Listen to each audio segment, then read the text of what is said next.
au CIO, Centre d'information et d'orientation de Tarbes, pour nous intéresser à la mission post-bac. Pour cela, Magali Cambo répondra à nos questions. Allez, suivez-moi!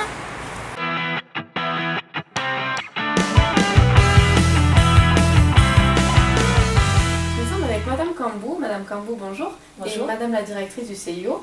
Bonjour. Nous avons quelques questions à vous poser. Donc, premièrement, qu'est-ce que l'APB? Alors, admission post-bac. Donc c'est un site de gestion des demandes des élèves et de propositions des établissements. Donc ça va prendre en compte un certain nombre de demandes pour entrer dans l'enseignement supérieur. C'est un portail unique pour candidater dans l'enseignement supérieur pour une majorité de formations. Dans certaines formations, je veux passer le concours par exemple d'infirmière, ça ne va pas rentrer dans la procédure admission post-bac. Je passe un concours dans l'armée, ça ne rentrera pas dans l'admission post-bac. Je veux rentrer dans une école hors contrat, la plupart des écoles hors contrat ne rentreront pas dans l'admission post-bac. Donc ça ne concerne pas toutes les demandes, mais une majorité de demandes. De style les licences, les premières années, années communes pour les études de santé, les BTS, les DUT, les classes prépa, les écoles d'ingénieurs, la plupart des écoles de commerce, des écoles d'art, architecture, etc. Les mises à niveau en art appliqué, etc. Maintenant, quasiment, effectivement, toutes les formations vont passer quand même par ce portail admission post-bac. Donc il y en a quand même beaucoup moins maintenant qui ne passent pas, et la grande majorité va y passer. Et il y a un portail national. Si je demande Lille, si je demande Paris, si je demande Bordeaux, c'est un portail national. Donc maintenant, tout se passe par Internet, c'est ça? Il faut s'inscrire. Quelles sont les dates à retenir? Alors, il y a des phases à respecter. On attaque les dates. On attaque les dates. Donc les dates, il va y avoir plusieurs périodes. Alors déjà, il faut savoir que le site, c'est un site de candidature, mais c'est aussi un site d'information. Donc à partir du 2 décembre depuis 2013, 2 décembre 2013, les établissements font passer des informations sur les frais de scolarité, les dates des journées portes ouvertes. Souvent les élèves ne savent pas trop où trouver les dates. On va le retrouver sur admission post-bac. Les langues vivantes, s'il y a des adaptations pour les sportifs de haut niveau, etc. Donc il y a plein d'informations déjà sur le site. Y compris le guide du candidat. Et le guide du candidat. Où il y a tout marqué effectivement dedans, on peut le télécharger, on peut se l'imprimer, on peut le consulter. Il y a vraiment toutes les formations qui y passent, les différentes phases, le rappel des dates. Donc si on est perdu, il faut vraiment aller sur ce site officiel admission post-bac. Le guide du candidat va permettre effectivement de se remémorer un petit peu tout ça et de se rassurer par rapport aux différentes phases. Et nous, on est là effectivement après pour répondre aux questions, des choses qu'on ne comprendrait pas qui pourraient être par exemple dans ce guide. Voilà. Alors après dans les phases importantes, donc on les a là. Donc là je vais les chercher sur justement le guide du candidat. Donc entre le 20 janvier et le 20 mars, les élèves qui candidatent devront noter toutes les formations qui peuvent les intéresser. Au-delà du 20 mars, on ne peut plus en rajouter. Donc ça veut dire que si par exemple je ne suis pas encore très définie sur une licence en histoire ou une licence en sociologie par exemple, j'indique les licences qui m'intéressent. D'accord. Donc on va noter tout ce qu'on peut envisager.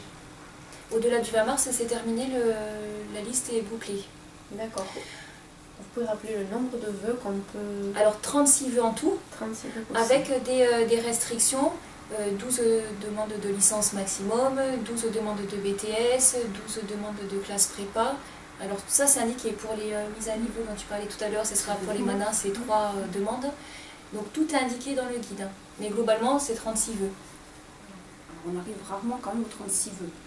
Par contre, il ne faut pas faire l'erreur inverse non plus de ne pas en mettre assez, comme disait Magali, il faut faire attention parce qu'au 20 mars, la liste, on peut en rajouter. Et si jamais on avait hésité, il vaut mieux l'avoir mis dans la liste, puis finalement le vœu, le classer en dernier, voire ne pas renvoyer ce qu'il faut à la rigueur, pourquoi pas, mais il faut vraiment l'avoir mis dans la liste parce qu'après le 20 mars, cette liste, elle est fermée et on ne peut vraiment plus en rajouter. Donc il ne faut pas avoir de regrets. Il vaut mieux en mettre un petit peu trop que pas assez. Voilà, donc là on est au 20 mars. Ensuite, le site gère les demandes et les réponses qui sont données par les établissements, mais ce n'est pas le site qui va sélectionner les dossiers. Donc quand les filières sont sélectives, par exemple pour des BTS, pour des DUT, pour des classes prépa, des écoles d'ingénieurs, des écoles de commerce, etc., il va y avoir un dossier à transmettre à l'établissement pour pouvoir choisir à partir d'éléments objectifs. Donc là, le dossier doit être renvoyé pour le 2 avril. Ça peut être un dossier papier, ça peut être un dossier électronique. Donc là, après, c'est indiqué sur le site. Et quand on a listé les vœux et qu'on veut avoir accès au contenu du dossier, on valide le vœu. Quand on est sûr de son vœu, on le valide. Tant qu'on liste, on l'a dans le panier, mais le vœu, il n'est pas existant. On va le valider pour le confirmer. Alors souvent, on dit aux élèves de ne pas se précipiter pour valider, parce qu'une fois que le vœu est validé, même si on ne veut pas donner suite et on veut le sortir de la liste, il sera toujours comptabilisé.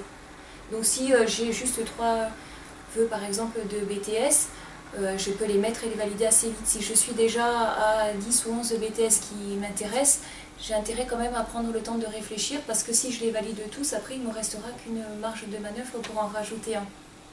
Voilà. Donc valider, ça permet après d'avoir accès justement à savoir si c'est un dossier électronique ou un dossier papier. Voilà. Dans tous les cas, il faut que les établissements aient reçu les documents pour le 2 avril. Et le contenu des dossiers, ben, ça va être indiqué justement sur le site. C'est là où il faut faire attention, il faut prendre du temps, il ne faut pas le valider aussi au dernier moment. Alors tous les ans, aux dates limites, c'est comme partout, on a un réseau qui peut saturer, donc avec du stress pour les élèves parce qu'ils n'arrivent plus à valider, à se connecter parce que le serveur il sature à la date limite. Donc éviter justement d'attendre les dates limites pour aller valider. Et puis en plus, il y a du temps pour constituer le dossier. Donc il peut y avoir des remontées de notes effectivement qui peuvent se faire de façon automatique par l'établissement, mais très souvent, on peut avoir une lettre de motivation à travailler, on peut avoir un mini CV à faire, une production à montrer. Et je dirais que sur des formations très sélectives, dans des domaines par exemple des arts ou des choses comme ça, où il y a vraiment quelque chose qui doit faire la différence entre les candidatures, il faut vraiment prendre son temps pour bien travailler cette lettre de motivation. Alors en général, nous les élèves peuvent venir avec un brouillon de lettre de motivation et on peut effectivement les conseiller. Voilà, ça peut être aussi, comme on peut avoir à l'IUT de Tarbes, une lettre de motivation avec sous forme un peu de questions. Les élèves vont devoir y répondre. Mais ça peut faire vraiment la différence entre 2 candidatures, donc il faut vraiment la travailler et pas faire ça à la va-vite. Donc il faut prendre son temps, c'est pour ça que valider le vœu quand même relativement rapidement pour permettre de pouvoir ensuite avoir le temps sereinement de constituer son dossier, c'est important.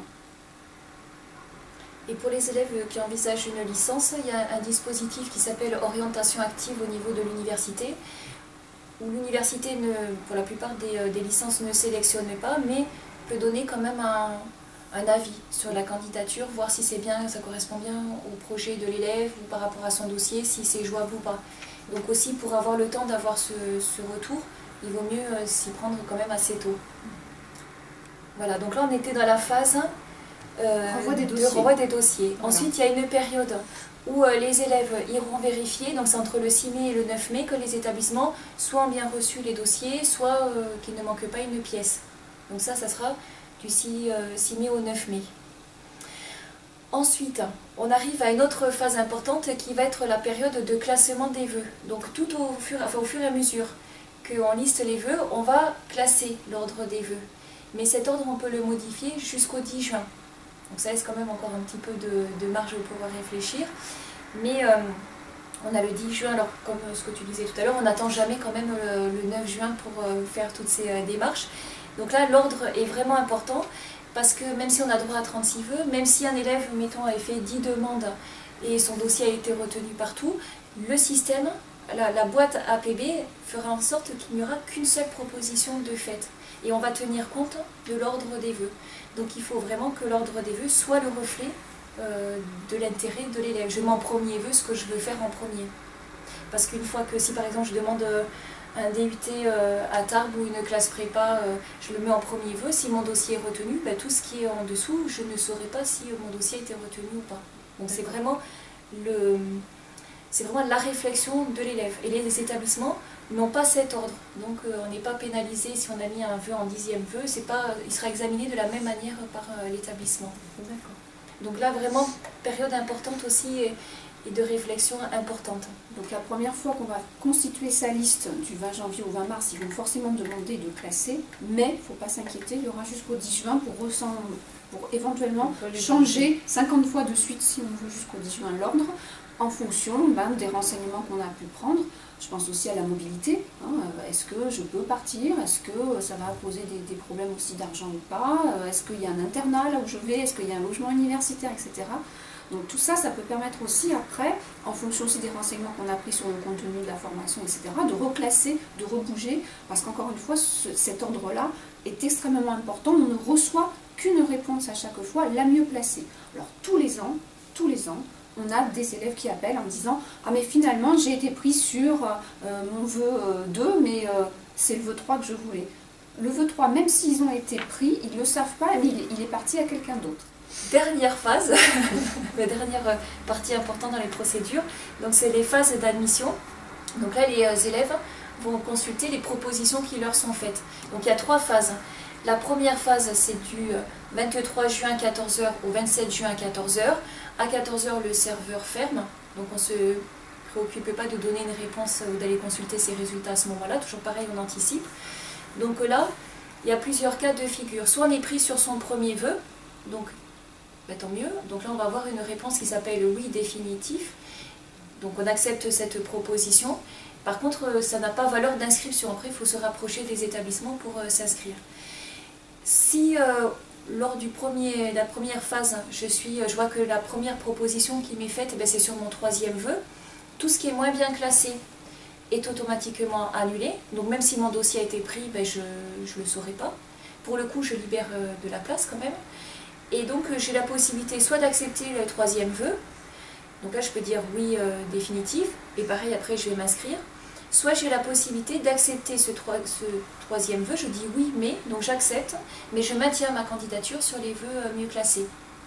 Tant qu'on n'a pas dit de oui définitif, on est obligé d'aller à la phase suivante et consulter les résultats. Si on ne le fait pas, on sort de la procédure. Donc j'ai dit oui mais, donc je m'assure ma place sur mon 3e vœu, mais je me maintiens quand même ma candidature sur les vœux mieux classés. Il y a une réponse aussi qui est moins évidente, c'est de dire non mais, c'est-à-dire que je refuse ce 3e vœu, mais je maintiens quand même ma candidature sur les vœux mieux classés. Le risque, c'est si je ne remonte pas dans mes vœux, au final, j'ai plus rien.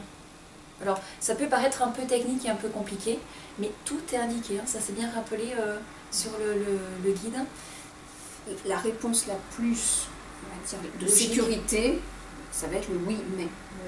Parce que le non mais, c'est un peu un pari quand même, qu'on n'est pas trop loin sur les listes supplémentaires sur ces autres vœux, on va remonter. Il faut avoir confiance. Après, il y a le non définitif, ça peut être le cas d'élèves qui ont candidaté ou qui ont passé un concours, qui ont les résultats, ou qui finalement ont voulu aller dans une école privée, ça y est, c'est fait. Ça peut être ça, mais en général, le plus gros des réponses, ça va être le oui mais. Donc là, on était entre le 23 juin et 27 juin. La deuxième phase de proposition, c'est entre le 4 juillet et le 8 juillet. Donc pareil, toujours 14 heures. Donc là, soit je n'ai pas bougé, soit je suis peut-être remontée sur mon 2e vœu. Donc c'est le même principe, oui mais, oui définitif, ou non mais, où je peux démissionner.